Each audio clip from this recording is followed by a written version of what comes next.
Baik,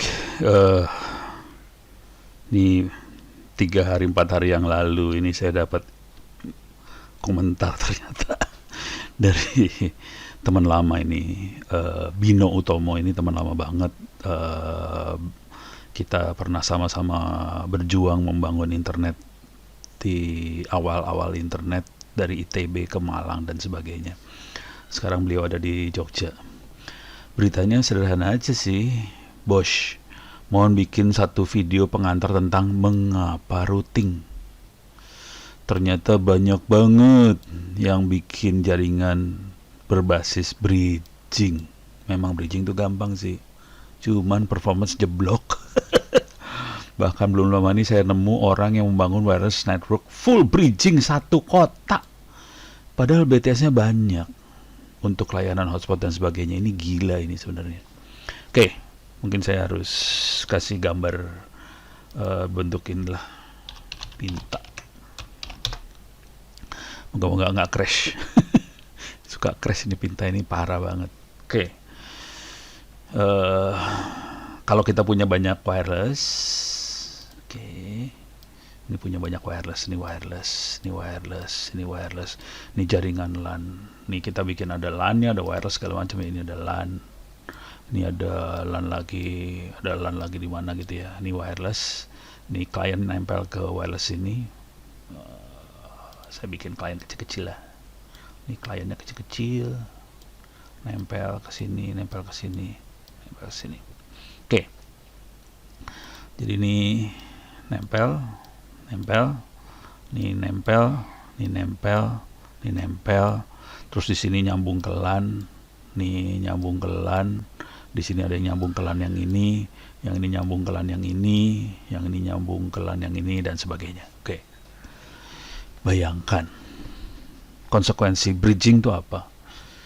Bridge adalah semuanya akan melihat semua. Jadi misalnya ini disambungkan, dua switch disambungkan. Jadi bridge itu bentuknya sederhana aja sih. Mungkin saya kasih gambar pakai ini aja ya, pakai GNS3 biar kelihatan bridge sama router bedanya apa. Ini saya nggak akan simulasi, tapi saya kasih lihat gambarnya aja.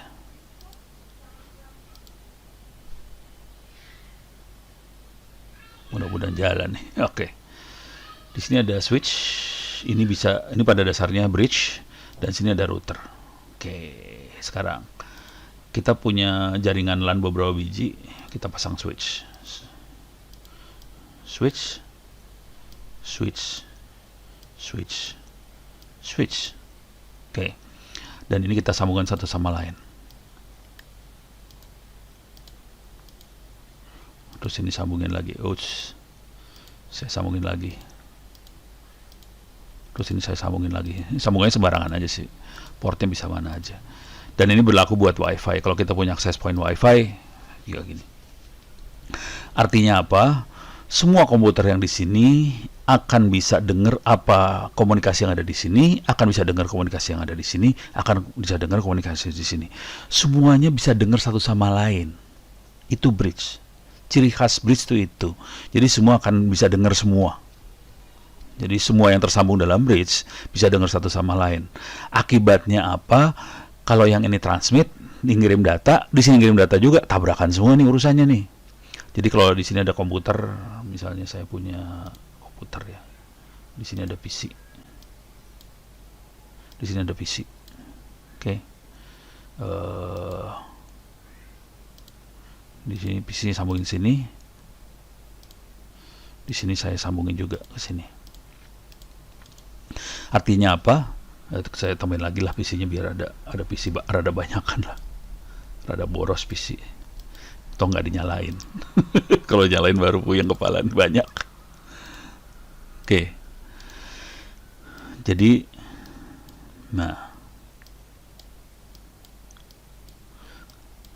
kalau di sini ngirim data, di sini mau komunikasi ke sini, si ini dengar juga. Itu bridge itu. Kacau itu bridge itu. Jadi kalau dia ngirim data ke sana, sini bisa dengar, sini bisa dengar. Kalau bridge-nya kayak di WiFi, wireless, itu kedengaran semua. Kalau kita pakai switch, mungkin Yang dengar hanya ujungku, yang dilewatin aja bisa dengar. Yang nggak dilewatin nggak dengar. Tapi kalau wifi kacau, wifi semua dengar. Jadi wifi semua dengar. Akibatnya eh kita jadi dengar banyak sampah yang tidak dibutuhkan. Akibatnya kalau kita mau transmit, kita mau ngirim data atau nerima data, kita harus nunggu yang lain sampai berhenti, diem, baru kita bisa jalan jaringannya. Ini yang masalah besar kalau kita bikin jaringan pakai bridge semuanya. Oke. Jadi kalau kita pakai bridge semuanya, ini kalau switch ini masih bisa ditolerir ya. Coba. Kalau saya ganti nih ya, switchnya saya ganti semua. Kalau switch hanya ujungku yang dilewatin aja bisa dengar. Kalau yang parah tuh yang ini nih. Hub. Nah, itu bridge beneran itu. Hub tuh parah banget. Jadi ada dua, ada switch, ada hub. Kalau hub semua dengar. Dan hub bagus banget buat ini ya. Buat nyadap segala macam enak banget. Jadi kalau mau nyadap pakailah jaringannya pakai bridge. Ini saya sambungin sembarangan aja nih ya.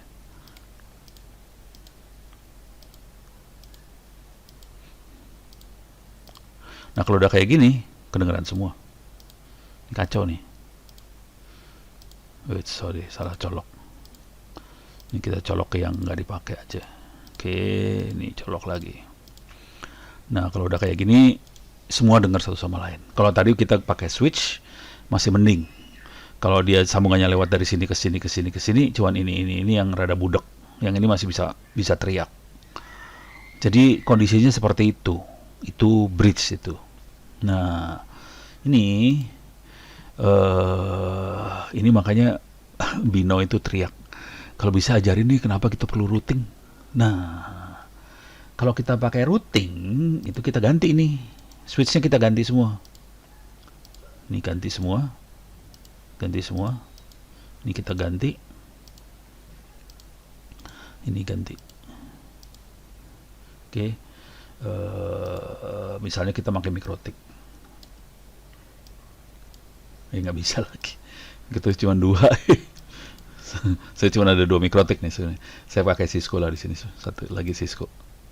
Ini Cisco yang lain lagi. Oke, jadi saya pakai Cisco sama mikrotik campur-campur ya. Nah ini seru kalau di sini. Tapi ini konfigurasi harus bener nih ya. Routingnya lebih seru nih urusannya. Waduh, banyak banget nih. Cisco-nya punya colokannya banyak. Kan? Waduh, serem.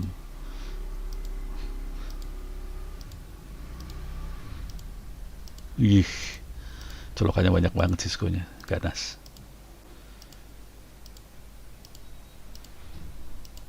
Ini bisa digini juga sih kalau mau kalau mau gila bisa gini nih. No. Bisa saling cross kayak gini. Iya, yang kepala dah lo. Bisa saling cross gini ya. Nah, apa yang terjadi di sini adalah kira-kira gini. Saya akan ambil lagi, ini dia. Saya tambahin.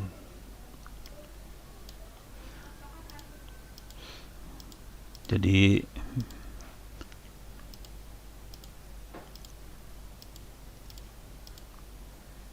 salah. Oke. Jadi PC 5, PC 3, PC 6 kalau komunikasi satu sama lain, yang denger lokal di sini aja. Ini nggak ada yang dengar semua. Oke. Kalau misalnya PC 5 pengen ngomong ke PC 4, tergantung sambungan yang dipakai. Yang dengar cuman router 1, router 4. Atau kalau kondisi sambungannya putus, sini lagi putus, dia bisa ngerut ke sini, atau ke sini. Baru sampai PC 4. Jadi yang dengar hanya yang dituju aja. Akibatnya kita tidak perlu dengerin sampah yang lewat. Sebagian besar senyap kalau nggak ada traffic, dan kita bisa komunikasi lega. Di sini bisa komunikasi sendiri, sini komunikasi sendiri, sini komunikasi sendiri, ini komunikasi sendiri. Jadi kalau mau transfer file lokal-lokalan kayak gini aman. Sini aman semua. Jadi performance jaringan sangat beda banget. Bridge sama router itu beda sekali performance jaringannya. Dan di sini ini hanya dipakai kalau komunikasi antar routernya terjadi. Jadi misalnya dia pengen komunikasi ke sana, yang ini mau ke sini. Misalnya ini saya ganti di sini, saya ganti ya, delete. saya ganti sama cloud internet. Di sini ada internet lewat situ. Mana dia? Saya sambungin dari sini ke sini. Oke. Kalau mau gila, saya sambunginnya gila-gilaan. Di sini kebetulan kalau kita lihat ada 3 interface di sininya. Saya akan bikin kacau dikit lah. Di sini juga, di sini saya akan bikin sambungan dari sini ke cloud juga. Saya pakai yang ini. Jadi yang punya sambungan ke internet ada 2, MikroTik 1 sama router 1. Ini punya sambungan ke internet. Jadi yang bagian yang sini, kalau dia pengen nyambung ke internet, dia bisa keluar, nanti bisa milih mau lewat sini ke sana atau sini ke sana. Tapi ini nggak terganggu. Jadi kalau ini mau ke internet, sini sama sekali tidak diganggu. Ini pun tidak diganggu sih sebenarnya. Jaringan LAN yang di sini nggak diganggu, sama sekali nggak diganggu. Yang terganggu hanya routernya aja dilewatin.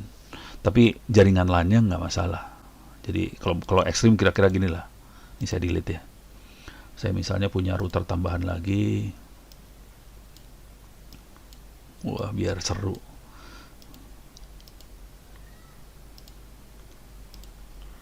Nah, di sini baru saya kasih PC lagi.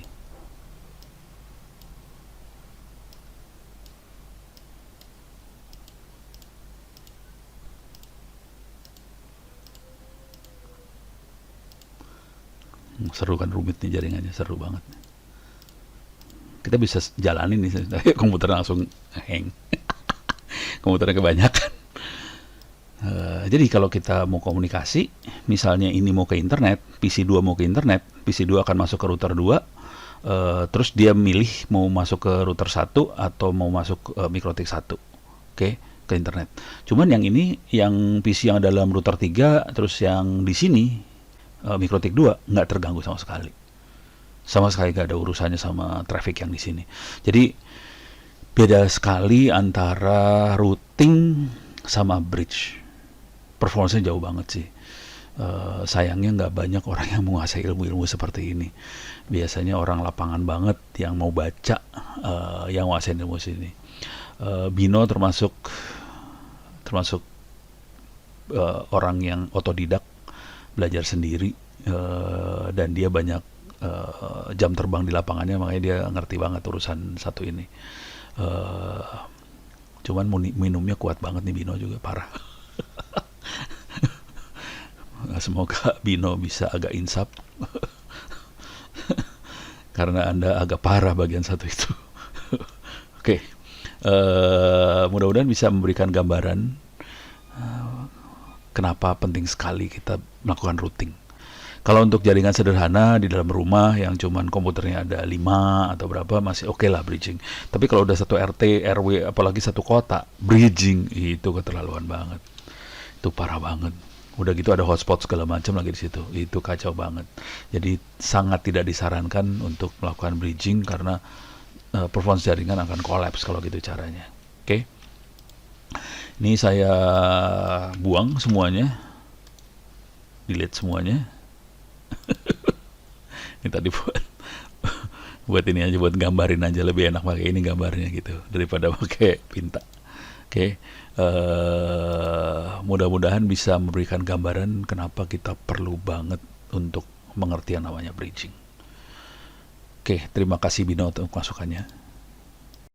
Baik, pada kesempatan ini saya akan coba bahas secara umum tentang routing di jaringan di internet. Paling gampang sih pakai gambar sih, pinta. Ya, belum saya install sudo, jadi saya akan coba install dulu. Belum install apt min y install pinta. Kalau dalam bahasanya Windows mah Microsoft Paint, di Linux namanya diganti jadi pinta, kira-kira kayak gitu sih. Jadi paling gampang nerangin pakai gambar sih, supaya kita semua nerimanya gampang. Tapi secara umum ini routing dibagi 2 bagian besar. Jadi ada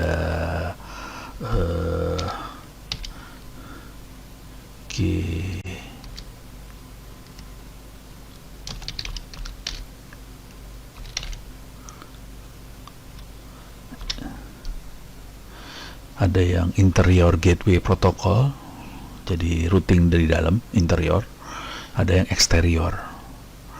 Jadi secara umum bagi dua itu aja sih. Ada yang interior, ini di LAN biasanya. Ada yang eksterior antar LAN. Jadi routing dibagi dua. Ada interior gateway. Jadi ini kalau ini gateway, ini ujung ini gateway. Ada yang interior, ada yang eksterior. Cuma dua itu sih kalau secara umum, gede banget sih. Cuman IGP sama EGP. EGP emang gue pikirin. Padahal eksterior. Jadi exterior gateway protocol. Kebetulan orang bule nggak ngerti bahasa Indonesia, jadi dia pakai istilah EGP. Orang Indonesia pas dengar EGP puyeng kepala. Oke, sekarang kita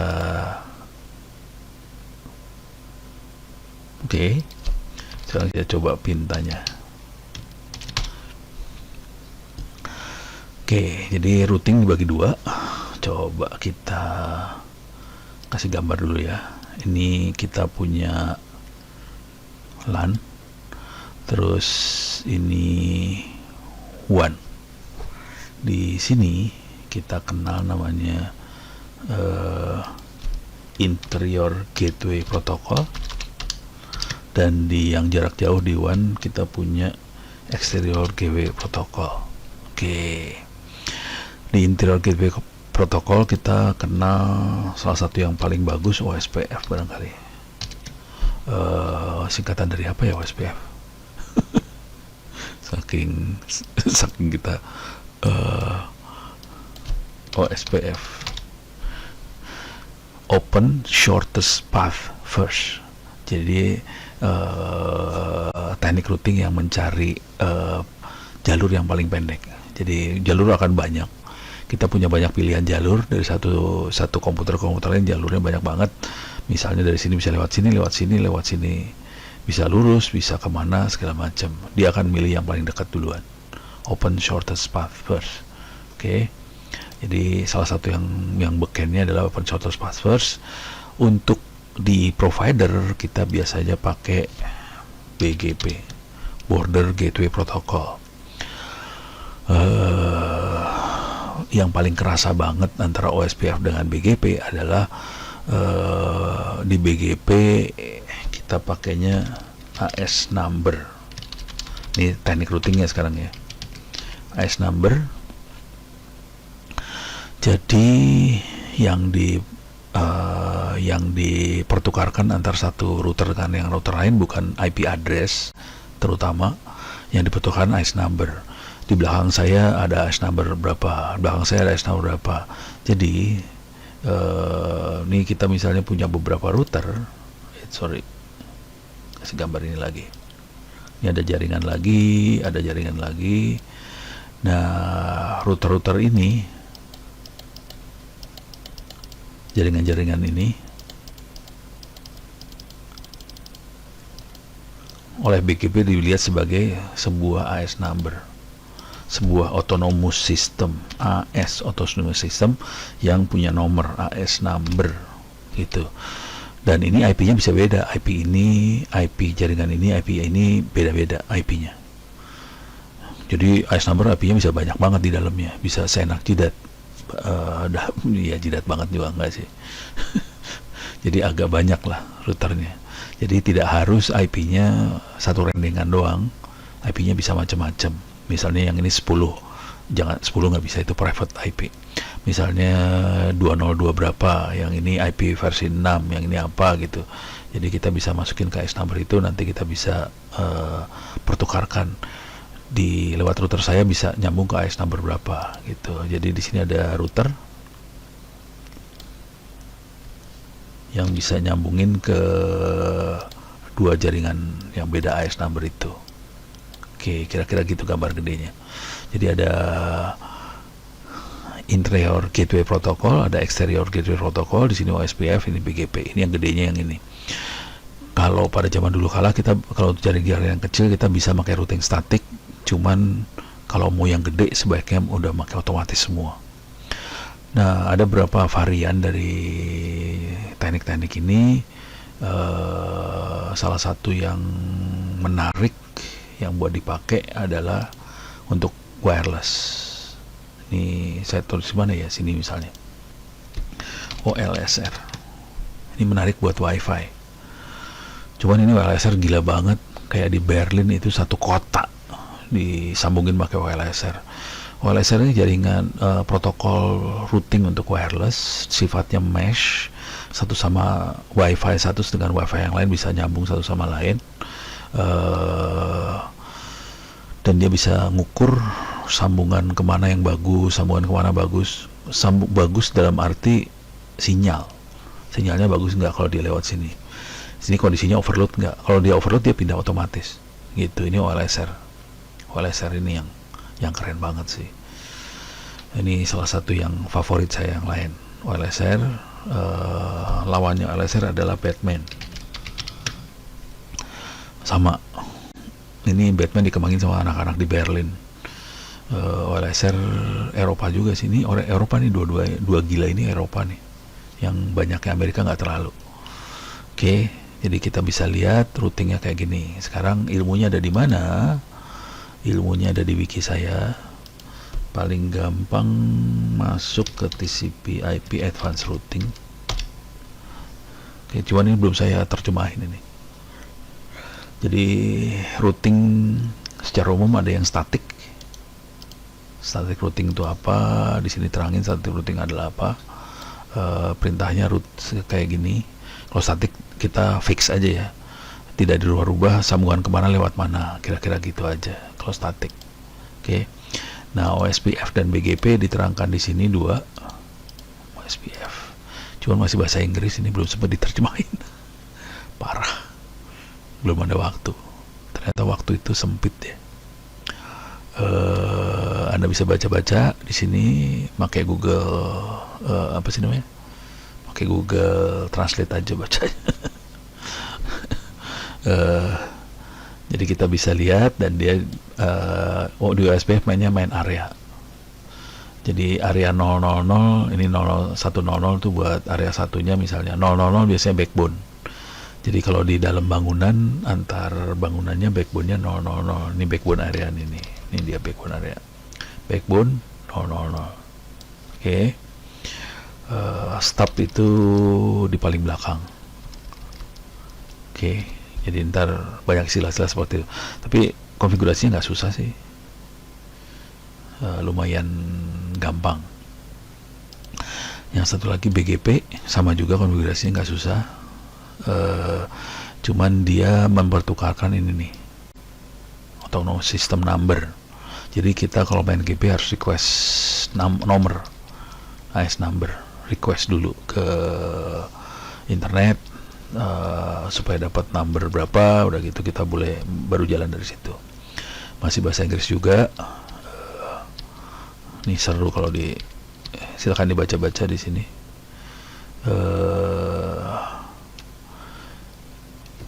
Jadi jadi biasanya sih kalau sederhananya ya, antar router biasanya saling ngasih tahu di belakang saya ada siapa, periodik ngasih tahu satu sama lain antar router. Dengan cara itu tabel routingnya jadi update terus gitu. Beda sama statik. Kalau statik nggak saling ngasih tahu dan kita set manual statik aja. Kalau kesana lewat mana gitu. Kalau ini saling ngasih tahu. Kalau ada router yang mati, dia nggak ngasih tahu, tabel routingnya hilang dengan sendirinya gitu. Jadi kira-kira gitu. Ini hal yang sama berlaku untuk OSPF maupun BGP. OLSR lebih seru. OLSR kira-kira mirip sama OSPF sih sebenarnya. Mirip sama OSPF, cuman dia punya kemampuan untuk menghitung kualitas. Mana nih ya? Topologi kontrol nggak kelihatan. Ini satu lagi Batman. Better approach to mobile ad hoc networking. Pokoknya keren banget lah kalau bikin singkatan-singkatan orang bule, keren-keren juga sih. Batman, nanti ada yang Robin, ada Superman, walalala. Cuman OSPF ini pakai bandwidthnya gede, gila-gilaan sih. Jadi lumayan juga bikin pusing kepala.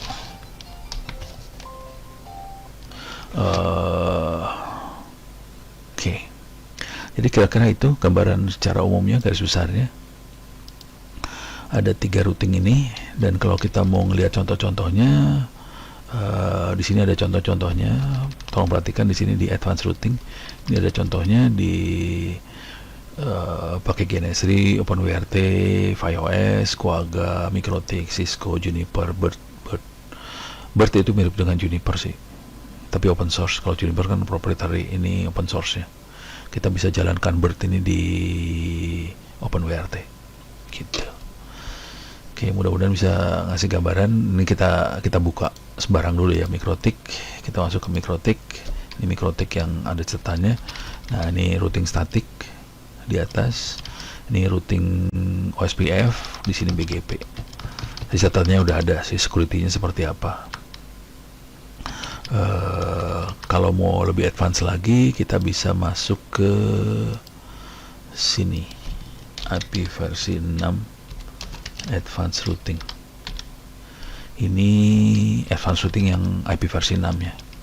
Jadi routing static, dynamic, OSPF, BGP. Oke.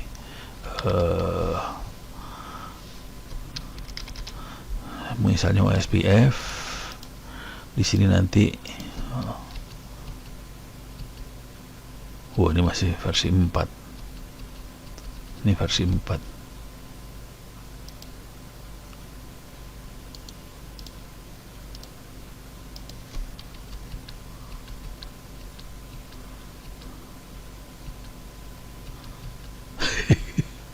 Masih versi 4, belum dioprek-oprek.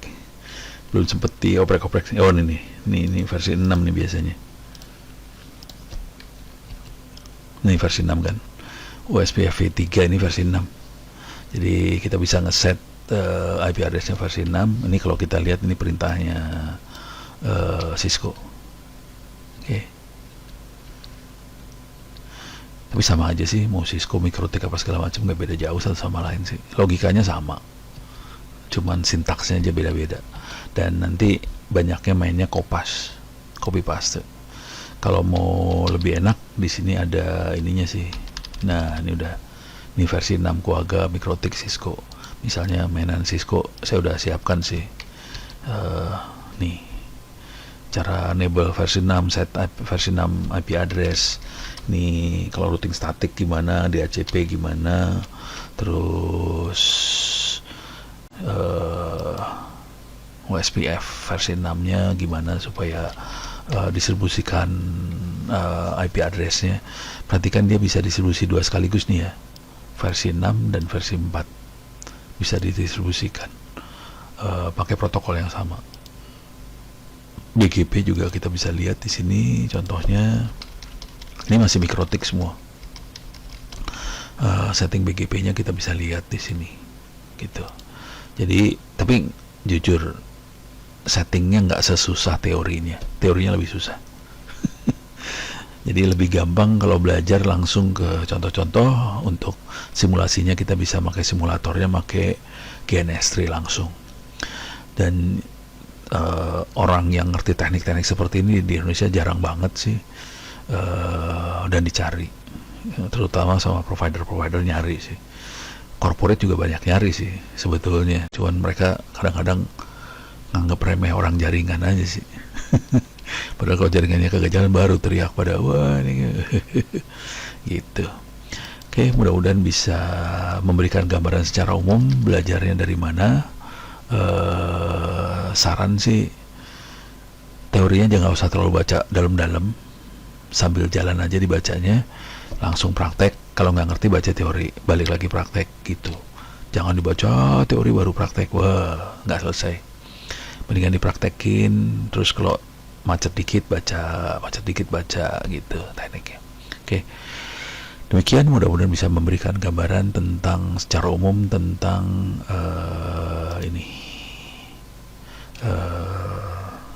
protokol-protokol ini. Mudah-mudahan bisa bermanfaat. Baik, pada kesempatan ini saya akan mencoba menjelaskan tentang IPv6 Advanced Routing, tapi untuk Cisco. Kita akan coba eksperimen dengan OSPF, Open Shortest Path first. protokol untuk menyebarkan routing dynamic, tapi di Cisco. Jadi masuk advanced routing. Di bagian atas ini kita bisa baca-baca tentang beberapa teori tentang routing statik, routing dynamic, OSPF, BGP, OLSR, control routing. Di bagian bawahnya ada contoh-contoh untuk Quagga, OpenWRT, Quagga, FiOS, MikroTik, Cisco, Bird, dan sebagainya. Kita akan masuk ke Cisco dan kita akan coba static routing sudah. Kita akan coba masuk ke OSPF sederhana aja. Di OSPF sederhana ini kita akan, tapi ini API versi 6 ya, jadi kita akan coba dua sekaligus, versi 4 dan versi 6 jalan sekaligus. Di sini akan ada 3 router, R1, R2, R3, ada backbone area, dan ada 2 LAN, 3 LAN yang nyambung nih sebenarnya. LAN di router 2, router 3. Dan ini router harus saling ngasih tahu, di belakang saya ada LAN apa, belakang saya ada LAN apa, dan ini secara dynamic akan disebarkan oleh OSPF. Gitu. Oke, ini percobaan, mudah-mudahan jalan dengan baik.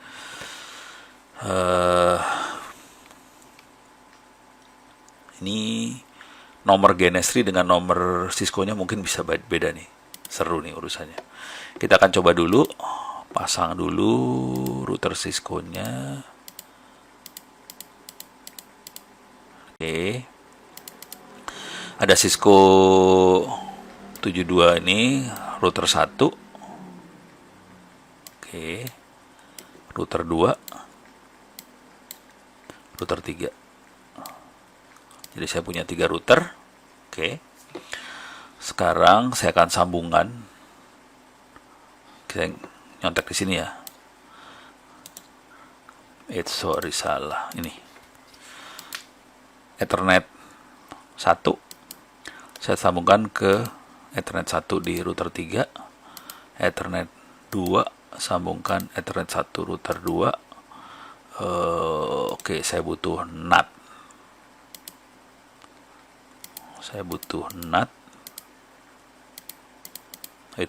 Kecepatan.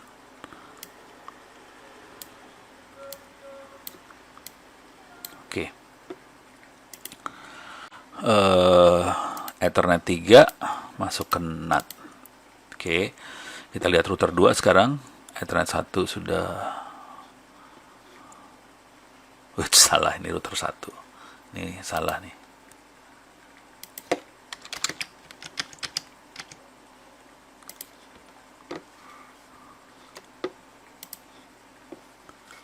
Oke. Ini sudah. Oke. Ethernet 1 sudah masuk ke router 1.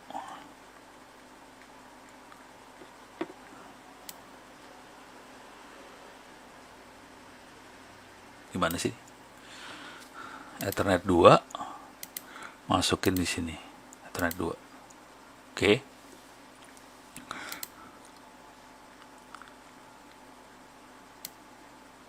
Wah, susah. Oke. Sekarang LAN-nya ada 2. LAN-nya 172.16.11 satu ini. Jadi router 3 saya akan tempelkan. Di router 3 salah. Router 3 saya akan tempel. Oke. Router 3 saya akan tempelkan Ubuntu client 1 di router 3. Oke. Karena IP-nya cocok. Nih. Client 1. Tapi untuk client 2-nya harus ganti IP address nih. Di router 2 saya akan ganti IP address. Client 2.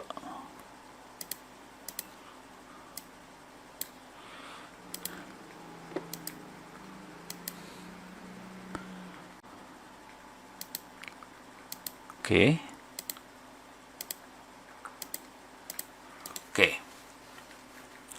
Sekarang kita on-in semua.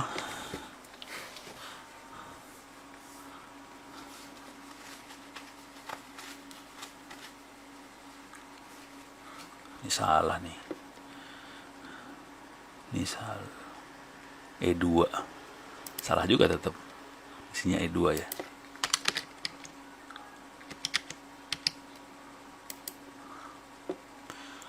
Ini sambil meriksa catatan. Oke, kondisi sudah nyala semua. Oke. Sekarang kita akan masuk konsol. Router 1. Konsol. Router 2. Return to get started. Konsol router 3. Oke.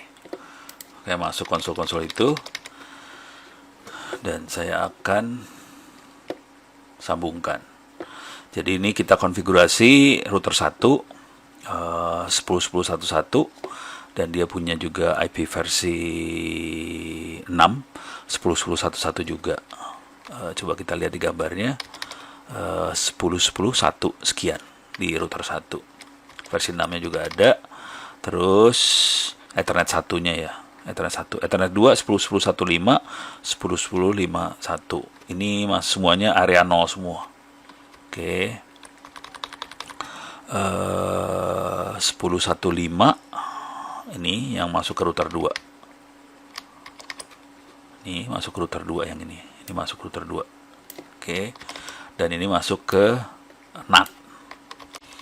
Dan ini 10.1.6 di router 2 nyambung ke sini. Nyambung ke sini. Ethernet 2. Ini Ethernet 1 nyambung Ethernet 2. Terus 10.1.9 10.10.91 ini masuk ke 19, berarti masuknya ke sini nih. Router 3. Nih dia. Satu keluarga dia. Oke. 12 ini di router 3 masuknya ke 11 Ethernet 1. Oke. Sekarang kita akan pastekan. Router 1 akan enable configure terminal, IPv6 unicast routing, interface akan di set semua. Ethernet 1, Ethernet 2, Ethernet 3, N. Copy. Kita masuk ke router 1. Paste. Selesai.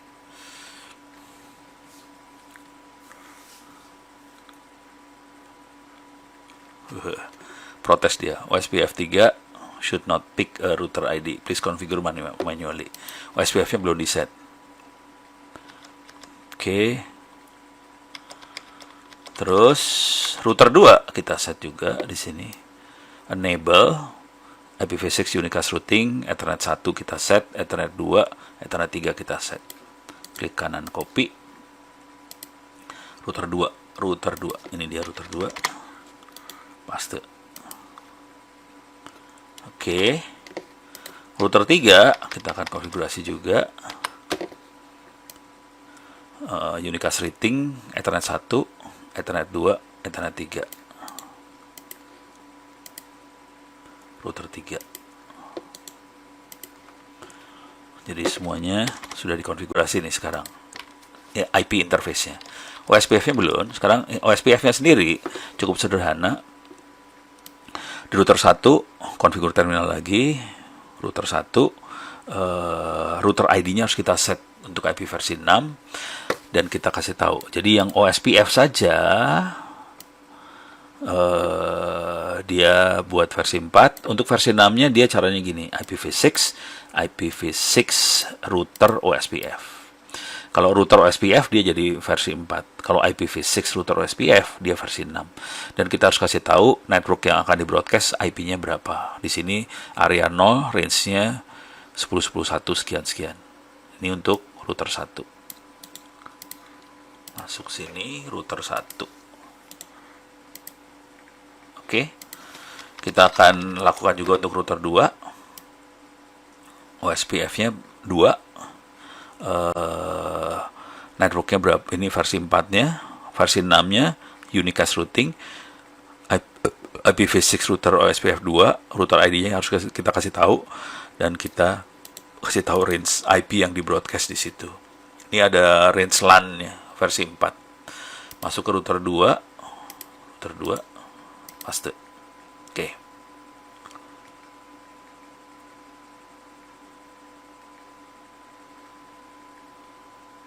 Whoops, ngamuk dia.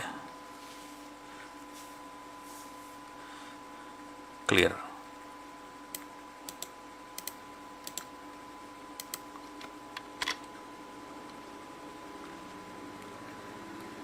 Yes.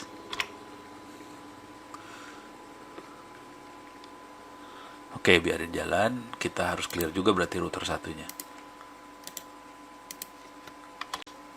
Yes. Oke, router 3 belum kita aktifkan. Sekarang kita akan aktifkan router 3, OSPF 3. Ini untuk versi 4. Dia harus kasih tahu. Logikanya cuman kita kasih tahu ini router OSPF. Terus network yang di broadcast berapa. IPv6 unicast routing. Kemudian kita kasih tahu router ID-nya. Dan kita kasih tahu range IP yang di broadcast di situ. Areanya 0000 itu backbone. Sekarang kita masuk router 3. Paste. Enter.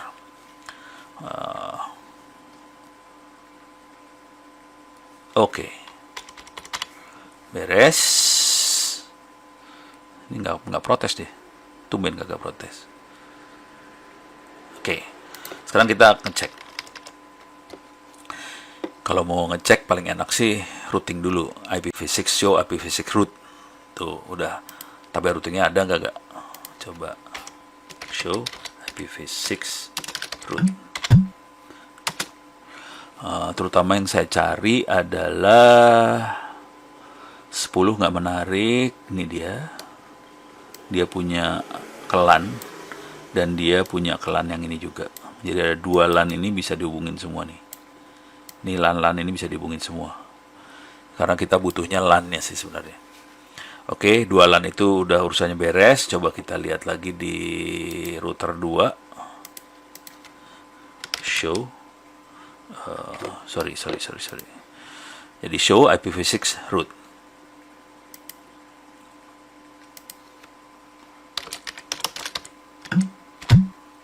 Oke, kita lihat di sini ini ada LAN. Ini LAN. Jadi kita bisa lihat dia punya sambungan ke LAN 192.168.1 sekian. Tapi show IP root kita bisa lihat juga LAN yang IP versi 4-nya. Ini dan ini. Oke, sekarang kita masuk ke kliennya. Ntar IP-nya berapa sih? Kita harus ngerubah IP soalnya. Oke, di router 2. Ini dia. 172.16.1 berapa? 2001 172.16.1. Ini /4, yang ini /16. Oke, kita akan rubah sekalian klien 2-nya. Klien 2 show. Karena IP-nya berubah di klien 2-nya ya. Klien 1-nya sih sudah 192.168.1.1. Sekarang klien 2. Saya akan rubah IP-nya. Matiin aja. Wire setting.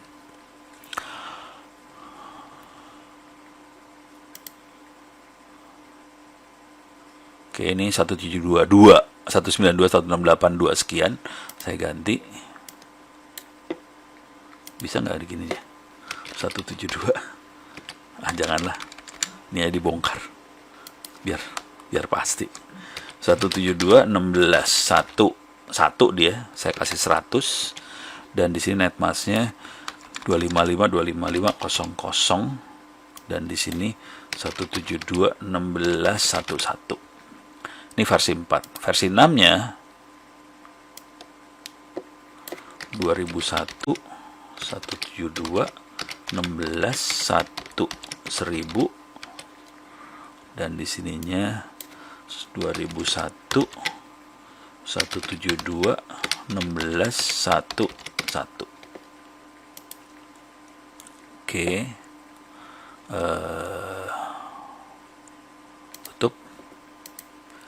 wirenya connected, turn off dulu biar di booting, di connect ulang, connect.